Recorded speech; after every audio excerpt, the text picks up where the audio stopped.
नमस्ते दोस्तों, आज हम बात करेंगे कंक्रीट क्यूब की कास्टिंग को सही ढंग से आईएस कोड के हिसाब से कैसे करते हैं। यहाँ पे कोई भी इधर उधर से बात नहीं होगी, सिर्फ और सिर्फ आईएस कोड से हम बात करेंगे। दोस्तों, उम्मीद है आप सब तैयार जिसके होंगे। लिए हम आईएस कोड 1199 पार्ट 2 को फॉलो करते हैं।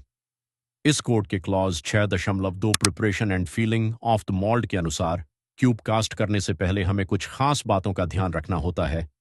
जैसे सबसे पहले मोल्ड को अच्छे से लोहे के ब्रश से या ब्लेड से साफ कर लेना चाहिए और फिर मोल्ड के सभी जॉइंट्स को अच्छे से कस लेना चाहिए। किसी भी मोल्ड के किनारे में जगह ना बचे ताकि कंक्रीट की स्लरी लीक ना हो। और फिर कंक्रीट को चिपकने से रोकने के लिए मोल्ड के अंदरूनी हिस्सों पर मोल्ड ऑयल या शटरिंग ऑयल की एक बहुत पतली परत लगानी चाहिए। इसके बाद मोल्ड को एक मजबूत और बिल्कुल समतल सतह पर रखकर कंक्रीट को स्कूप की मदद से बराबर परतों में भरा जाता है। अगर आपका क्यूब मोल्ड एक 150 मिलीमीटर का है तो इसे 3 बराबर परतों में भरा जाएगा और कंपैक्शन के बाद किसी भी लेयर की थिकनेस 50 मिलीमीटर से ज्यादा नहीं होनी चाहिए।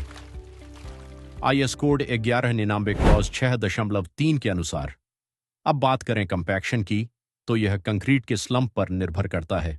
अगर स्लम्प 50 मिलीमीटर से कम है तो वाइब्रेटिंग टेबल या इंटरनल वाइब्रेटर, अगर 50 से 100 मिलीमीटर के बीच है तो वाइब्रेटिंग टेबल या टैंपिंग बार दोनों, और अगर स्लम्प 100 मिलीमीटर से ज्यादा है तो सिर्फ टैंपिंग बार का इस्तेमाल करना चाहिए। कंपैक्शन के लिए उपयोग होने वाला स्टैंडर्ड टैंपिंग बार 600 मिलीमीटर लंबा और 16 मिलीमीटर डायमीटर का होता है, जिससे 150 मिलीमीटर के क्यूब में हर लेयर पर कम से कम 35 स्ट्रोक्स चारों तरफ मारने होते हैं। टैंपिंग करने के दौरान ध्यान रखना होता है कि मोल्ड हिले नहीं और समतल भूमि पर रखा हुआ हो, और मेरे अपने अनुभव के अनुसार टैंपिंग पहले किनारे किनारे करें, फिर गोल गोल करते हुए अंत में बीच में करते हैं।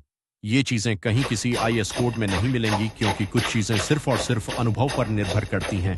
इसके तुरंत बाद मोल्ड की साइड्स को मैलेट से तब तक थपथपाया जाता है जब तक कि कंक्रीट के अंदर के सारे एयर पॉकेट्स और वॉइड्स बाहर न निकल जाएं।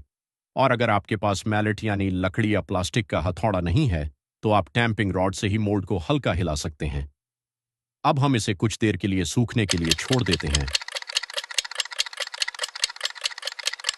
लगभग 1 घंटे बाद जब कंक्रीट थोड़ा सख्त हो जाए तब आखिरी में कंक्रीट की ऊपरी सतह को फ्लॉट या ट्रॉवेल की मदद से बिल्कुल साफ और समतल कर दिया जाता है और अच्छे से क्यूब के सरफेस की फिनिशिंग की जाती है, क्योंकि जितना अच्छा फिनिशिंग करेंगे उतना ही सुंदर मोल्ड दिखेगा आपका।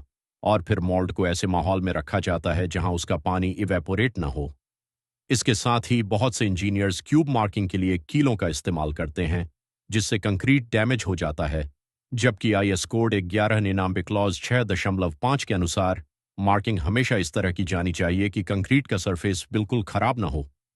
इसके बाद आईएस कोड 1199 क्लॉज 7 के अनुसार क्यूब को अगले दिन 16 से 72 घंटे के अंदर जब भी लगे कि कंक्रीट अच्छे से सेट हो गया है तो उसके बाद डीमोल्ड करके 27 ± 2 डिग्री सेल्सियस टेम्परेचर वाले साफ सुथरे पानी वाले क्यूरिंग टैंक में क्यूरिंग के लिए रखना होता है।